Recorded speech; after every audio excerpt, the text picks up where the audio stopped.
We physicists have held up 100 years, starting around 1916, for this photo. It is a district where dark openings may very well be one of the most intriguing and secretive peculiarities in the universe. They are huge monsters as far as power, yet practically imperceptible to us. A dark opening engaging maybe 2 to 4 million times the mass of the Sun. It may be one of these. As a result of the examination contributed over the last years, we have gone from knowing literally nothing about them to finding out increasingly more, very close and individual. Keeping in mind that things have simply gotten more insane, Kaku has declared that we at long last got to check what's back to front a dark opening. This new data sheds light on subtleties the universe of science could have missed from the start. Join us as we dig further into dark openings and divulge what's inside. Space is immense. However, what are dark openings? Before we dive into the subtleties of what Kaku found, we need to examine the nuts and bolts. Albeit most of us have some thought of what dark openings are, there are still holes in our understanding. In 1916, Albert Einstein published his hypothesis of general relativity, which anticipated the presence of dark openings. Around then, the idea was absolutely hypothetical. It took another 50 years for established researchers to track down proof of their reality, which occurred during the 1960s. Specialists examining the Cygnus group of stars saw a strangely radiant blue star discharging X-rays. This star wasn't stable. It was circling a giant dark object. Upon additional examination, it was observed that the X-rays were being sucked into this item. Hence, the term dark opening was begot. This disclosure was critical because it demonstrated that dark openings were not merely an illusion of Einstein's imagination but a genuine substance in space that we earnestly needed to find out about. Scientists around the world began to concentrate on this dark opening named Cygnus X1, situated in the Cygnus constellation, around 6,000 light-years from Earth. It was multiple times more brilliant than the Sun and amazingly thick, with such a solid gravitational pull that not even light could escape from it. Therefore, it is known as a dark opening. The idea of a dark opening is both interesting and unnerving. A locale of space where gravity is so solid that nothing, not even light, can circumvent it.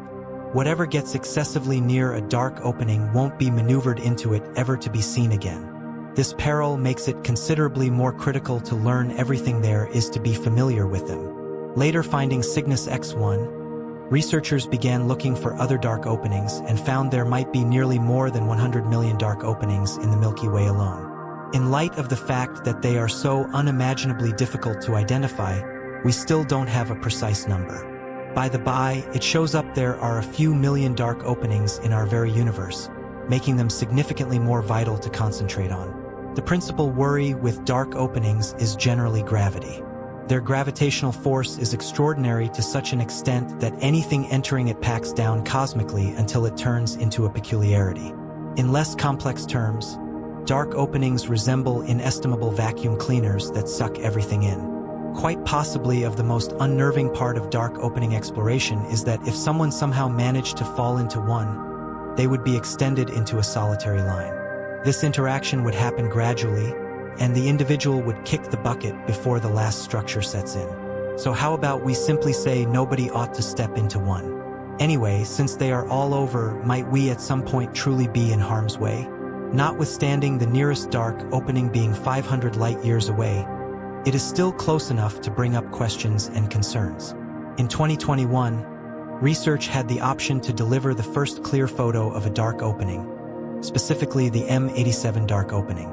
This dark opening was captured over several evenings in succession, and with each photo, the scientists assembled more proof.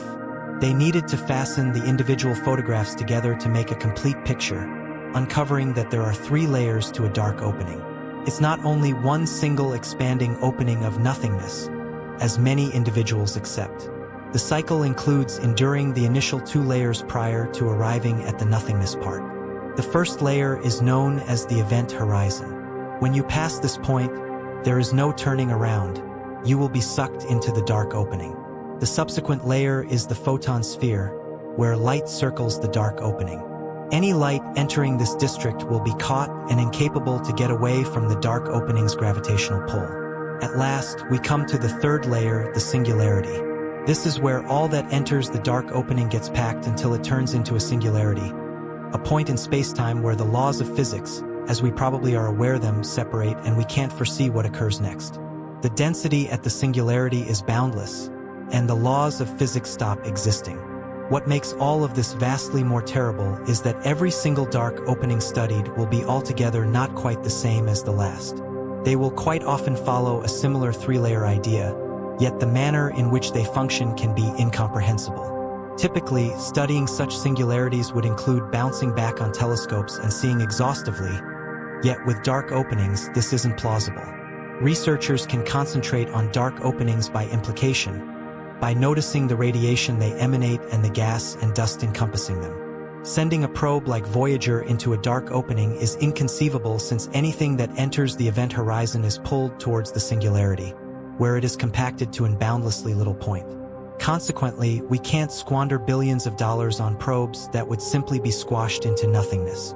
Researchers are left with no decision except for to concentrate on these items in a two-dimensional way, despite the fact that they are three-dimensional peculiarities.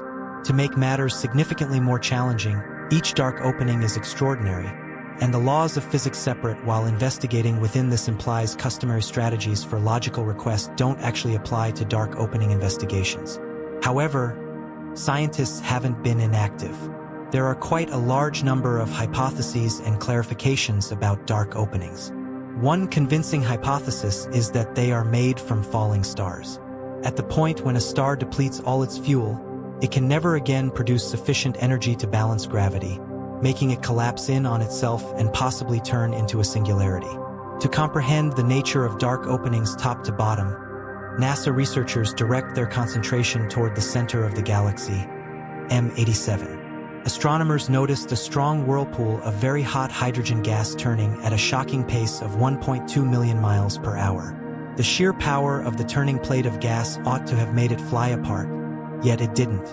Researchers reasoned that an epic mass gathered at the focus of the galaxy kept this from happening. This monstrous object, weighing as much as 2 to 3 billion suns, could just be a dark opening. However, that is not the only hypothesis. In 1963, New Zealand mathematician Roy Kerr utilized Einstein's conditions to depict a turning dark opening, suggesting that it wouldn't implode into a point but maybe form a ring of fire or a slight circle. This turning plate of matter, called the aerosphere, is the district encompassing the dark opening where the laws of physics begin to separate. Kerr's equation, moreover, anticipated the presence of an Einstein-Rosen bridge or wormhole, a hypothetical entry through space-time that associates two separate districts of the universe or indeed even two parallel universes. Assuming one were to fall into a dark opening, rather than being squashed, they may be sucked down a passage through the ring of fire and shot out of a white hole in an equal universe. To figure out how this functions, consider the concept of space-time in Einstein's hypothesis. Existence is interconnected, forming a four-dimensional texture called space-time. Objects with mass twist this texture, creating a gravitational field that makes different objects move towards them. Envision a piece of paper addressing space-time. On the off chance that you place two focuses on the paper and define a boundary between them, it represents how objects travel through space-time. If you could overlap the paper in half to create a shortcut between the two focuses, this represents a wormhole, an easy route through space-time that associates two far-off focuses in a flash. Wormholes aren't simply a science fiction idea. They are a prediction of general relativity. Albeit nobody has noticed one straightforwardly, wormholes are innately unsound and would implode very quickly. The presence of an Einstein-Rosen bridge would mean dark openings are not simply grandiose vacuum cleaners, but could likewise be gateways to different locales of space-time. Might we at some point use a wormhole to go through space and time? Sadly, the response is likely no, not yet. Regardless of whether we could stabilize a wormhole, it is improbable we could utilize it to travel quicker than light. Einstein's hypothesis of extraordinary relativity predicts that the speed of light is an outright breaking point on how quick anything can go through space-time. Regardless of this, the hypothesis of wormholes and dark openings as pathways to different pieces of the universe or various times has intrigued physicists for quite a long time. The thought of alternate routes through space-time permitting traversal significant stretches or into the past could be revolutionary if attainable. The Kerr wormhole, named after Roy Kerr, is quite possibly of the most charming idea in this field. It is a speculative passage through space-time that could interface two far-off focuses, like various universes or different times within a similar universe. The mongrel wormhole is ring-shaped, like the mirror in Alice in Wonderland, where going through it could possibly transport a voyager to another universe or time with various actual regulations. While the possibility of wormholes as methods for interstellar or time travel is energizing, it is also dubious. A few physicists contend that wormholes, especially dog wormholes, may be temperamental or difficult to cross because of extreme radiation and subatomic forces. Pundits call attention to that Einstein's conditions, used to depict wormholes and dark openings, only work for gravity and not for the quantum forces that govern radiation and subatomic particles. To genuinely comprehend these peculiarities, another hypothesis is required that joins gravity with quantum hypothesis, a hypothesis of everything that consolidates Einstein's hypothesis of gravity with quantum hypothesis. Michio Kaku, a prestigious hypothetical physicist, has been working on a hypothesis of everything for a really long time.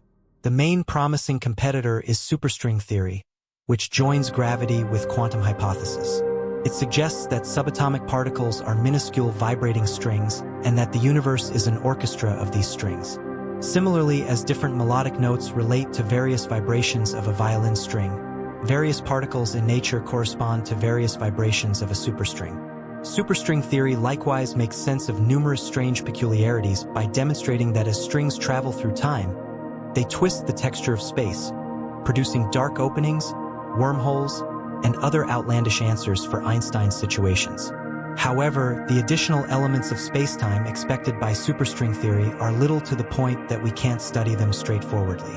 The most exact estimations in our research facilities, as it were, utilize the four elements of spacetime we know all about: length, width, profundity, and time. How might we know the extra aspects exist?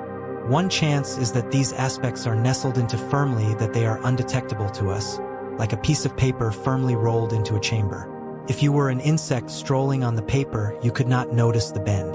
Correspondingly, the extra aspects of spacetime in superstring theory could be nestled into small circles or twistings that are imperceptible but influence the behavior of the strings vibrating in them. Another chance is that these additional aspects were more noticeable at the universe's start during the Big Bang. From certain perspectives of superstring theory, the universe began in a condition of 10-dimensional spacetime, with all aspects similarly apparent. As the universe expanded and cooled, the extra aspects began to fold and twist up, leaving us with the four aspects we notice today. If this is right, we could identify hints of the extra aspects around us. The science associated with superstring theory is amazingly intricate and has opened new areas of math. However, tackling the issue of a quantum dark opening has demonstrated tricky. While numerous physicists have attempted, nobody has yet succeeded.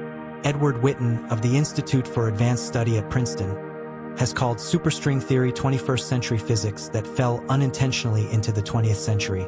Last year, a few physicists freely reported a critical advancement. String theory could totally tackle the issue of a quantum dark opening, albeit just in two aspects, not 10. Many believe it's only a matter of time before somebody breaks this issue.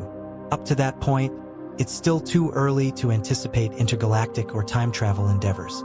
With this, one thing is clear: there are just an excessive number of questions and surprisingly more potential arrangements. Michio Kaku's string theory adds another twist. Maybe the Big Bang wasn't as gigantic as normally thought. It wasn't a monstrous blast or a boisterous commotion, as one could anticipate. The theory of the primordial cosmic explosion doesn't explain what caused the alleged bang or how it happened. It just states that it happened. We really want a hypothesis that represents what occurred before the Big Bang. String theory proposes that our universe could have shaped from the impact of two separate universes or risen up out of another universe, like a child being brought into the world from its mother. This association between universes is known as a wormhole, likened to a cylinder interfacing two bubbles. We might have previously found proof of this umbilical rope associating our universe to one more. In a way, we could be living inside a dark opening, ignorant, in light of the fact that we exist in four aspects and can't see past them. It's possible we are in a dark opening and the dark openings we study are wormholes to different aspects.